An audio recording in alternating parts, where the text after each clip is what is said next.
Well, thank you there, Kirk. Excuse me, that's Dr. Herschel Funman. To you. Sir. Master Herschel.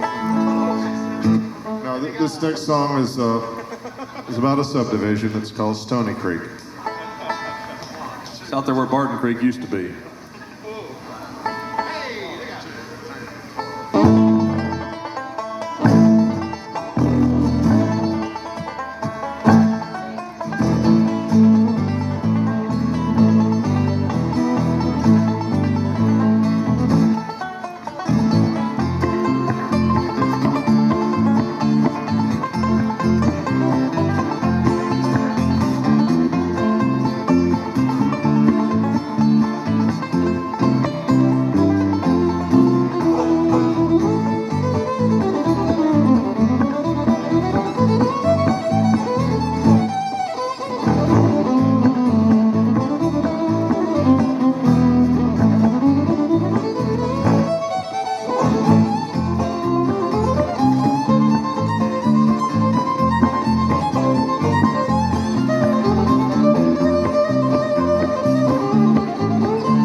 That's called Stony Creek.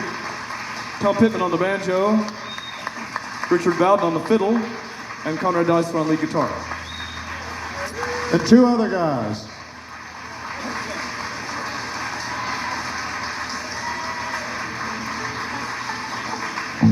They couldn't do it without us. Well, we thank you very God knows much. we'd like to try, but Oh, well, thank you all very much. this next song, John Ailey was kind enough to play for us on the radio today. He, We picked it right up. yeah. Yeah, we learned it right off the Anybody radio. know him? Yeah. Anyway, this song harkens back to the earliest days of bluegrass music, right after World War II, when everybody had been out fighting the war, and they came back from the war and just couldn't quite bring themselves to move back to their hometowns, but they sure did miss them a lot. So they wrote sentimental songs about how much they missed the old home place, and figure if we're gonna ever be a really traditional bluegrass band, we had to have a sentimental song about the old home place. So here it is. El Paso. This will be on the new album. 1, 2, 3.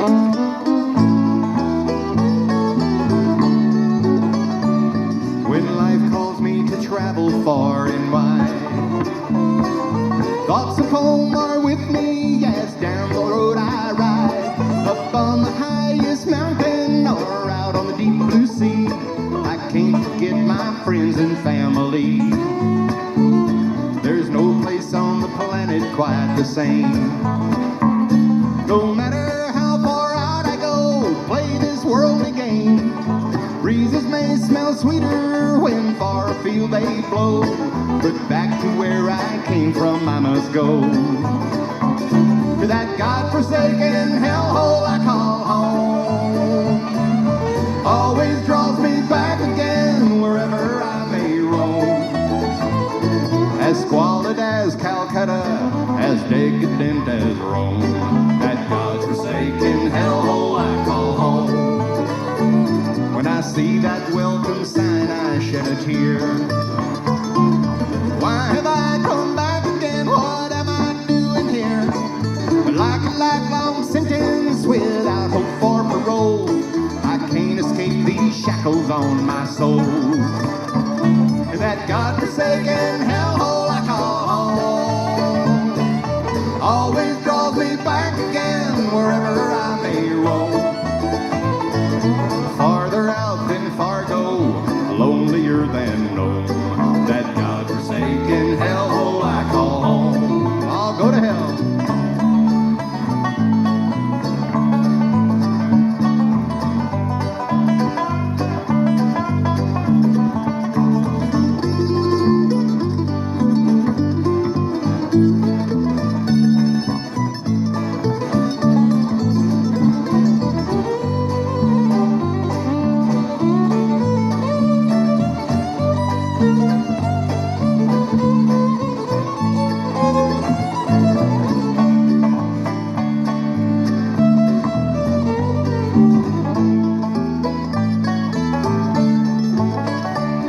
The stranger came to town and asked me why. Instead of pulling in again, I don't just pass it by. But all my friends are buried here, some of them are dead. So home is where I'll always hang my head. In that godforsaken hellhole I call home, always draws me back again wherever I may roam. As squalid as Calcutta, as decadent as Rome, that godforsaken hellhole I call home.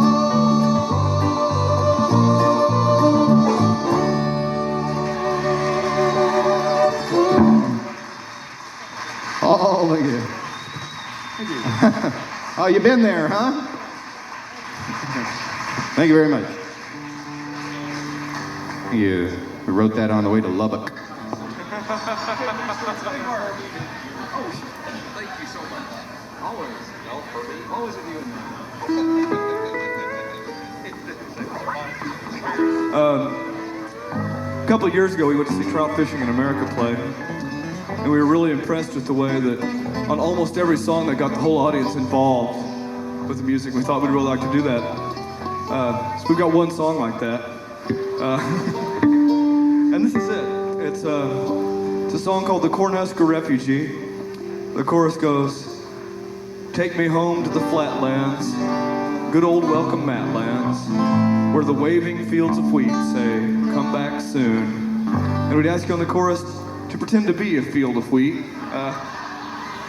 waving in the breeze, here in this airplane hangar they call the Zona Rosa, and answer back, come back soon,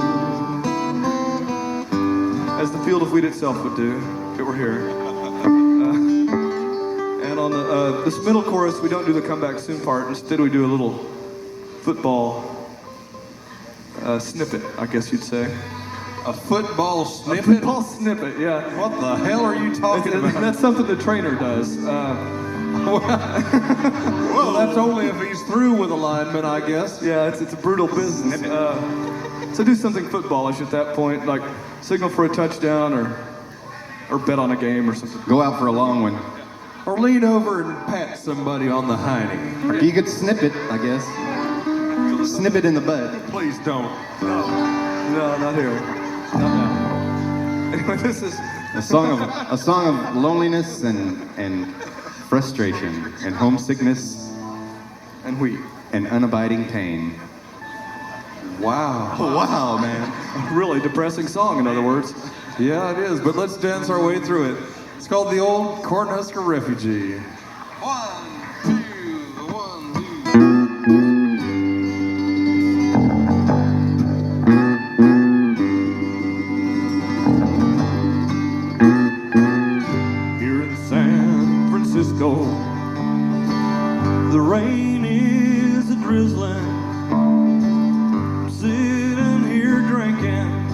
with my loneliness and pain on the bar television. The Giants are losing. I'm living an illusion. So why do I remain? Take me home to the flatlands, good old Maplands, where the waving fields of wheat say, "Come back soon, come back soon." Take me home to that little town where everyone's your neighbor and the family ate dead chickens every Sunday afternoon. It's hard to be gay in Lodgepole, Nebraska. It's something that I never should have asked him to do. When he left me shattered by rose-colored glasses, still my mind keeps searching for the simple life I knew. Take me home to the flatlands, good old welcome Maplands, where the football fight song is the favorite tune. For good old Nebraska. Take me home to that little town where everyone's your neighbor and the family ate dead chickens every Sunday afternoon. Here they come.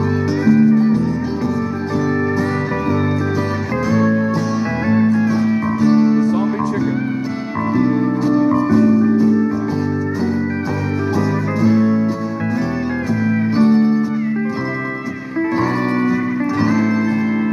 Cable cars and leather bars have superficial glamour, but the city's constant clamor has no music for me. Nebraska in the evening is harmoniously quiet, but I know I must take a Cornhusker refugee. Take me home to the flatlands, good old welcome Maplands, where the waving fields of wheat say, "Come back soon, come back soon." Take me home to that little town where everyone's your neighbors and the family ate dead chickens every Sunday afternoon. Golly! How I'd love to eat dead chickens on a Sunday afternoon.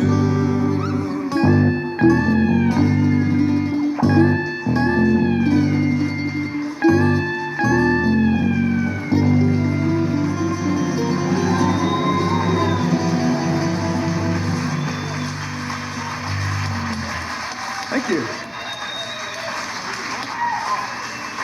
Thank you. That's fine. Give yourselves a big hand. That's a fine field of wheat out there.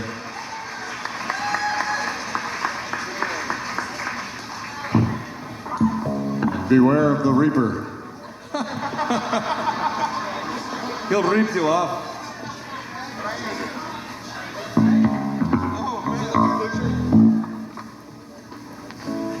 We got another one off the first album, The Creatures from the Black Saloon. It's one that Hank wrote on his way to Beaumont. Yep. Speaking of godforsaken hellholes, Fortunately for Hank, he still has not arrived in Beaumont. It's been about 8 years. I get halfway there every day. Anyway, this is a song about how even in Beaumont, love can thrive. If you can call it that. That's a good word, thrive. Yeah, try applying it to your love. Love can throb is what That's I right, mean. Beaumont is the love capital of Texas. It's more like it. Song called The Golden Triangle. 1, 2, 3, 1, 2, 3.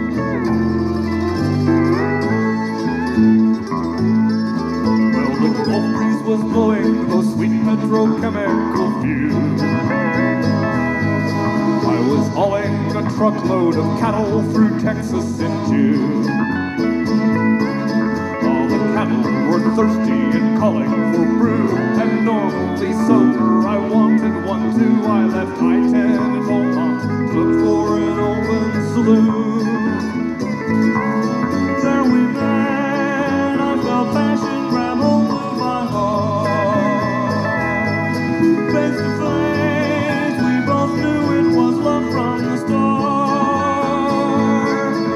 As blonde as the sun, her skin brown as the sea, her eyes full of stars that were gazing at me. We embraced, our desire was so great, we could not move apart. But we ate jambalaya and mango, and we danced a Cajun fandango. I thought to myself, just what was her angle? As we lived through those beautiful days in the Golden Triangle. In her car we discussed the newsworthy events of the day, with romance hanging thick as the air over Galveston Bay. She unlocked her front door and took hold of my hand. Two bodies were thinking with only one gland. And in my mind's ear, I could hear some guitar players say that we ate jambalaya and mango, and we danced a Cajun fandango. Gadzooks, we were caught in Cupid's love tangle. As we lived through those beautiful days in the Golden Triangle. Waltz on.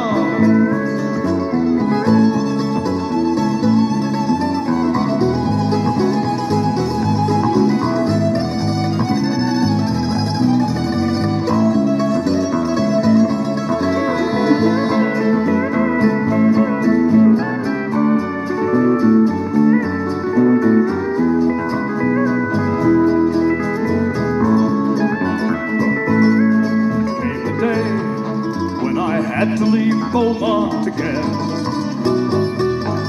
for the cattle were lowing and starting to grow rather thin. She dismounted my rig with a lingering sigh. I pulled out of there with a tear in my eye, like the long lonesome highway. Our story was destined to end. But we ate jambalaya and mango, and we danced a Cajun fandango. And even today, as I ride and I wrangle, I remember those beautiful days in the Golden Triangle. And even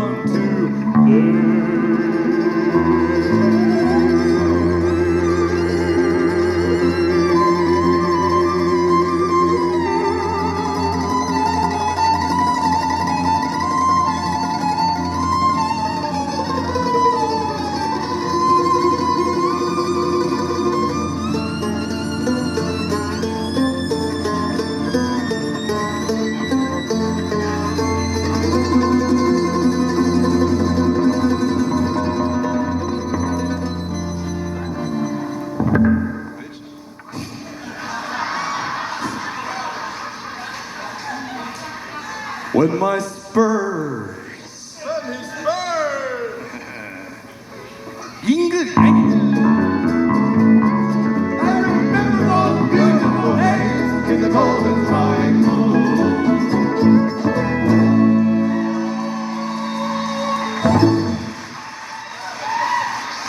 Thank you. Hank Card, king of the pregnant pause. Thank y'all. Thank you. Thank you.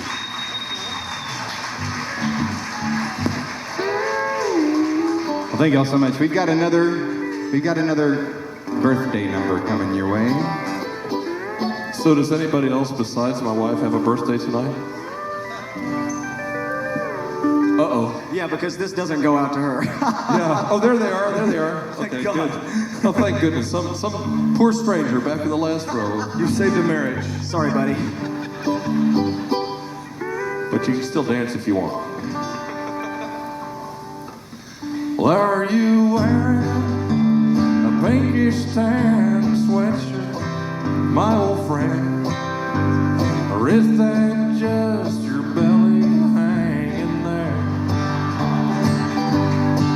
You know it's looking mighty svelte the way it overhangs your belly. But here's another beer since you don't care.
Some kind of vegetable these days, a potato or a turnip, or worse I fear. Well, our proportions are grotesque, but we're sort of picturesque while we sit here in this old shed swilling big.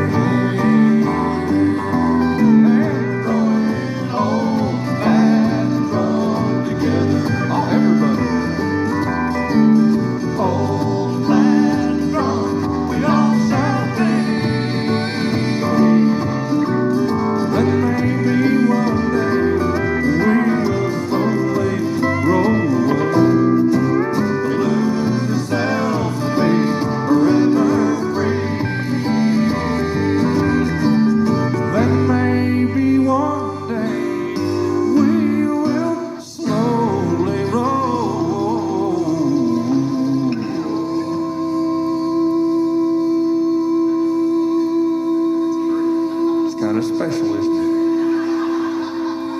Away and lose our minds and be forever free. Old fat drunk.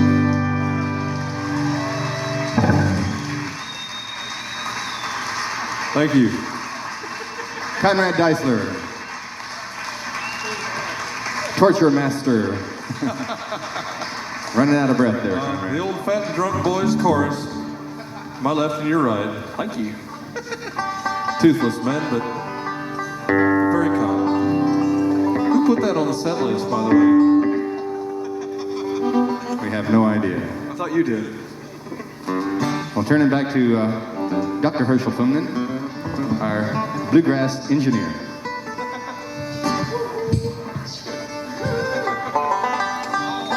I'll make that thing scream. Joined by Earl Scruggs when he was having not too good of a night, called Earl's 19th Nervous Breakdown.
Tom. So like reference points, music, I mean like now like computers and AI, I went to a Wendy's and it had like an AI, there was no human being there, like a lot of that stuff was very confusing, but yeah, no, the PTSD thing is definitely, I got more PTSD from the fire department, frankly, I saw a lot more things there, but the PTSD is very topical. I mean, it's just, I want to kind of lighten things up a little bit.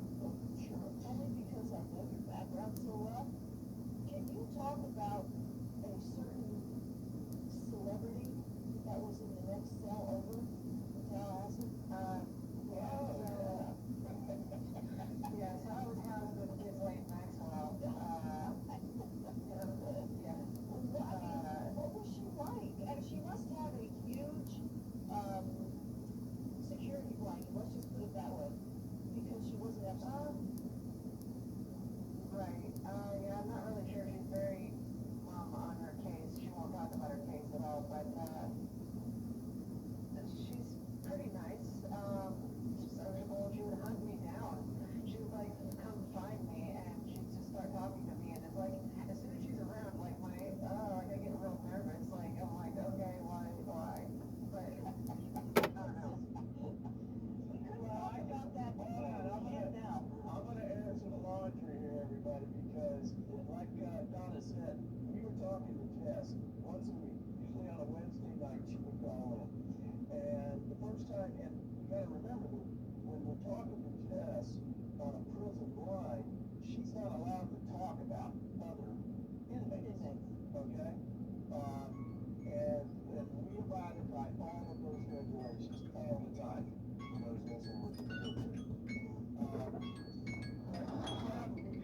Well, I think I got the whole thing on there.